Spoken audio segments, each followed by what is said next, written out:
Welcome to this overview webinar. We will look at ways of improving our practice for business planning and for budgeting. You asked for more use cases and quick 15-minute webinars, so this is our first of these. Please include any others that you may want to see in the future in the Q&A. We are all being asked to do more with less. We have many challenges right now: financial pressures, increased costs, and currency changes, for instance.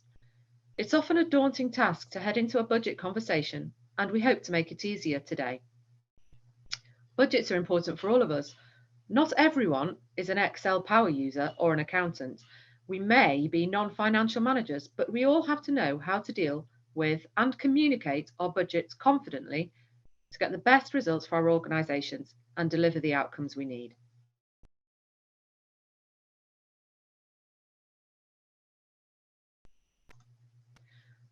Some of the most common challenges that we've discovered when we were out asking people what they found difficult to do with budgets were the following: lack of understanding or narrative around the numbers, conflicting budget versions that are out of date or inaccurate data, several places to look for the full information, manual consolidation of lots of different spreadsheets, focusing on financial outcomes instead of including business outcomes, understanding how to build a budget, and complexity of modelling your budget for different outcomes. If you have any other challenges, please do add them to the chat and we can try and make sure that we address those in future. So how can you make life easier for yourself, understand what you do have to do, and get your budget sized right? We can't make you more money on this webinar, I'm afraid, but we can hopefully identify ways that you can be more effective with the spend that you do have. Let's have a look together at some of the challenges and how we can find answers to those.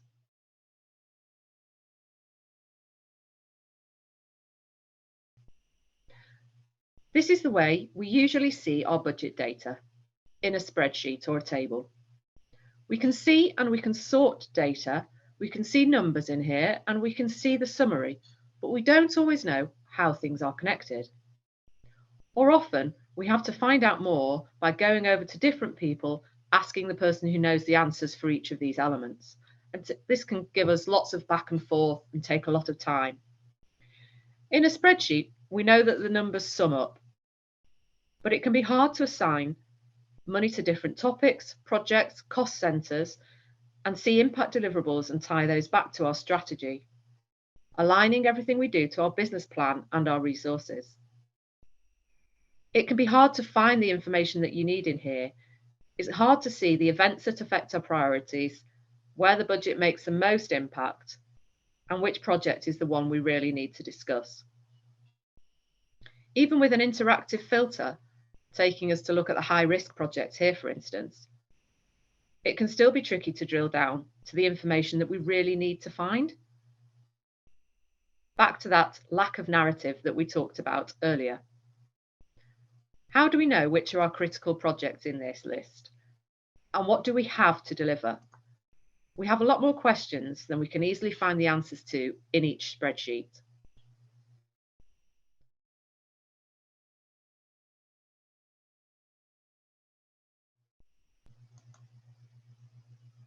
This view takes that same information, but this time it's displayed visually. You don't have to be an Excel expert because you can see the items you are talking about here in this view. The same data as we just looked at on the spreadsheet view, but you're making things visible and easy to communicate. This is dynamic. It keeps that one version of the data that we started with. It stays true for everyone to work on. There is no rework or wasted time. Visuals like this can really help us, which makes sense when we consider our brain is mainly an image processor. Much of our sensory cortex is devoted to the vision, so that is how we can see and take in information in this way. On this view, we can see different projects. We've used these terms here, statutory and non-statutory projects, which we have in the UK for meaning like government projects that have to be delivered and government projects where we have some flexibility. These are our two examples. This could be your CapEx or OpEx spend, internal or external projects, legislative or non-legislative projects, you can change the names and create as many different ones as you need. Our statutory products are the ones that we have to do. These are in the yes column. These non-statutory projects are our choice projects in our no column. In your own organisation, do you know the strategic priorities that you have for this year? And do you also understand what you have to deliver and where you have more flexibility? There may be things that are open to influence and discussion and other areas that are non-negotiable. Using a view like this helps you define your budget in a clearer way, and you can bring all the information into one place to discuss it and decide the best course of action. In this view, we can see that here we have a project that has a statutory deliverable attached to a non-statutory project. The borders are green, showing us that this is still in budget, but this connection is red by showing us that this project is not included in the projects that we are going to do, and therefore we will need to move that over into the yes column to be delivered. Now we can see that the connector has changed from red to black, meaning there is no longer that critical dependency. Similarly, we have another relationship here where we have a smaller product that is in the non-statutory row. We can bring that in because that also connects to this deliverable of this statutory project. As we can see here, the green border shows that we are still within our project budget at this point. If I were to bring another project over, however, we can start to see that actually with the red border, our budget has now gone over.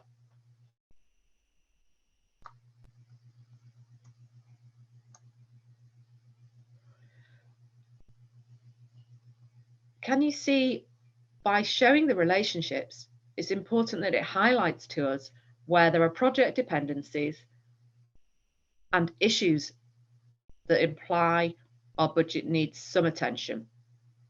How do you currently discuss and make decisions around this kind of thing at the moment? It would be helpful in the comments if you could say if this view was useful to you and helped you understand how to manage projects in that way.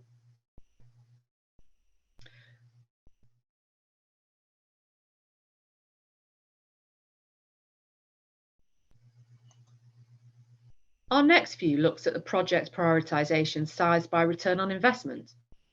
Clearly, we have to spend our budget in a certain way that we hope to maximize our impact and return. If it's profit, our return on investment will increase our ability to do more. In non-profits or in government, there are critical projects that we must deliver to make the right impact or change. We have split the projects up into projects, again, yes, that we are going to do, and projects, no, that we are not going to do.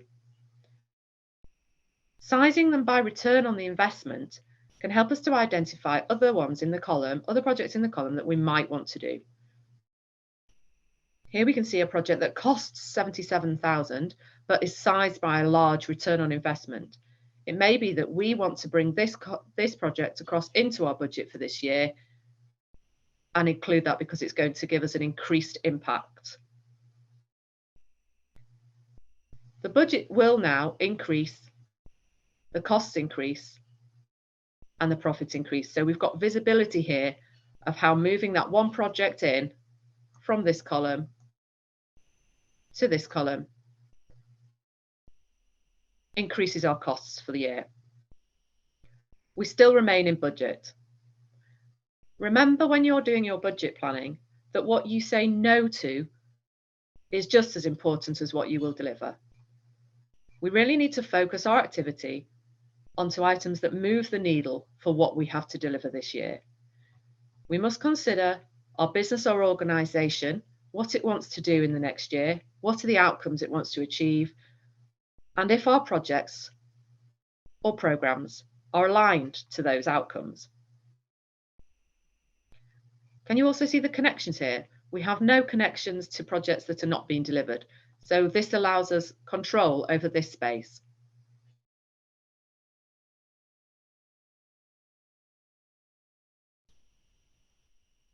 If we want to think about our alignment, we really need to look at the outcomes our organisation has to deliver, which are shown in this view. This view shows us all of our projects on a timeline. It also shows us our spend profile during that period. So we can see that we're particularly expensive for projects where they all overrun in this middle period of the year. We can use this view to change and balance the spend and see the spend profile, but most vitally, we can turn on relationships and see which of these projects delivers the most towards our business objectives. For instance here, objective number 3. This is showing us that these 4 key projects deliver that outcome of the objective.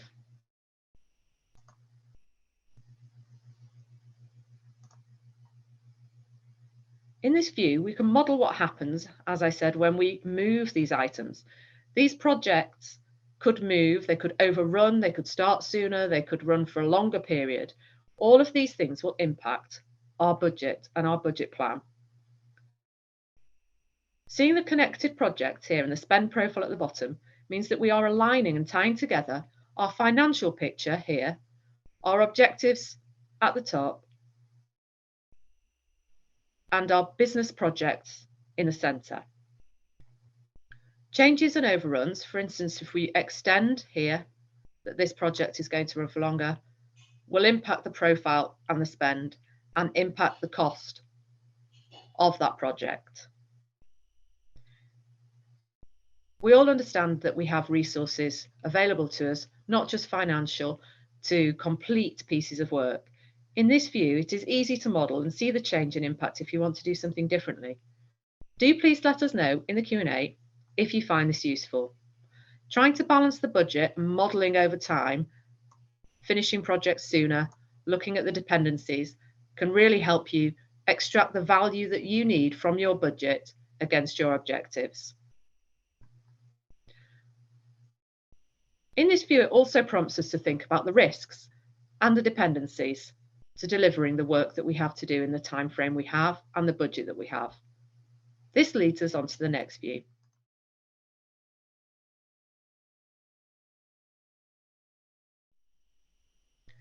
This view is a risk-based view. We can see the projects again. This time, they're in 2 different swim lanes. We've mapped them against a different attribute, this time shared delivery, or whether these are products or digital projects. This is still the same data that we started out with at the very beginning of the webinar. We've just taken different elements of the data to extract and filter and give us a view from a different angle. You may have risks that are out of your control in shared delivery, but in this view, we can see that our most connected risk is this one here, highlighted in red. It has the most connected projects. Clicking on the risk will give us the details of the projects that it is connected to. Clearly, it's going to be a hugely impactful risk if it is going to occur. We can open it up for more information and more detail on the nature of the risk. Further information is stored in these panels. Back to that point at the beginning of the webinar when we said we had a lot of information that we couldn't get and we couldn't apply to the numbers.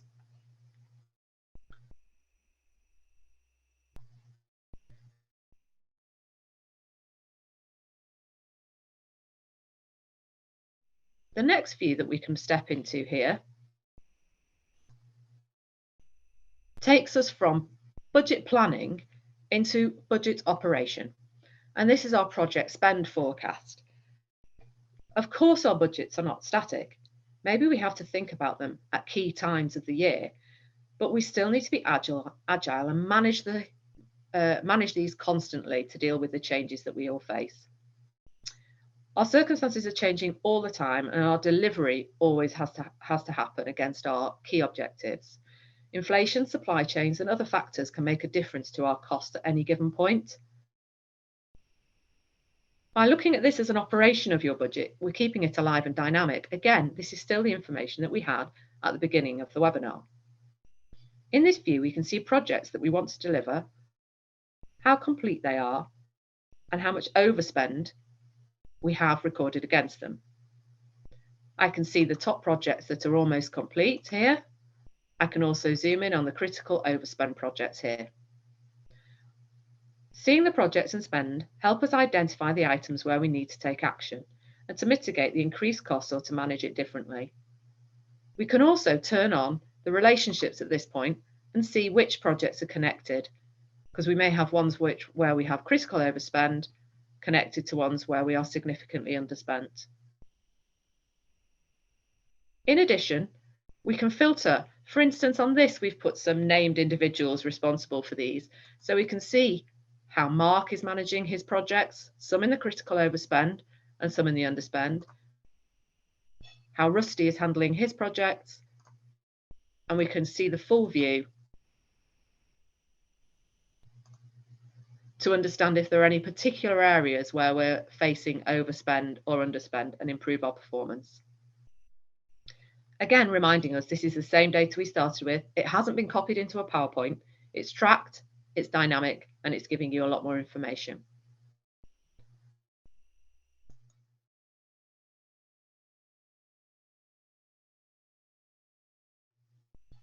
The final view that we're going to look at today would take you more into a management dashboard summary. So this is taking our projects that we'd looked at in terms of our budget. It's showing us the delivery. It's showing us the current state of the return on investment of that project, the current spend, and current revenue. So if you can manage your forecast and use information presented in a way like this to support the project with your management and leadership team and communicate and identify areas for attention.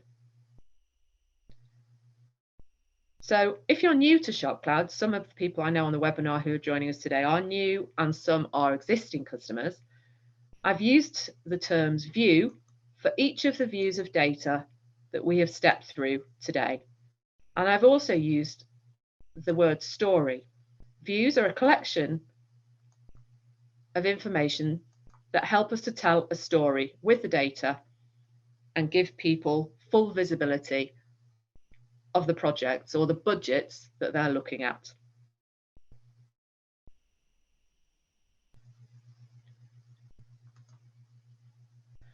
We hope that you can walk away from today with valuable techniques to overcome these common challenges: lack of understanding, narrative, conflicting budget versions and using one set of data, being able to store that information in one place, bring together information from different spreadsheets, focusing on your outcomes and your business outcomes, and understanding how to simply model budgets for different outcomes. Thank you very much for joining this call today. I hope we have covered off in this time some of the better ways to right-size your budget for the best outcomes. Please do join our Powered by SharpCloud community on LinkedIn, where we will publish this story as a sample for you to use. Your data needs to be connected. Connect it in SharpCloud.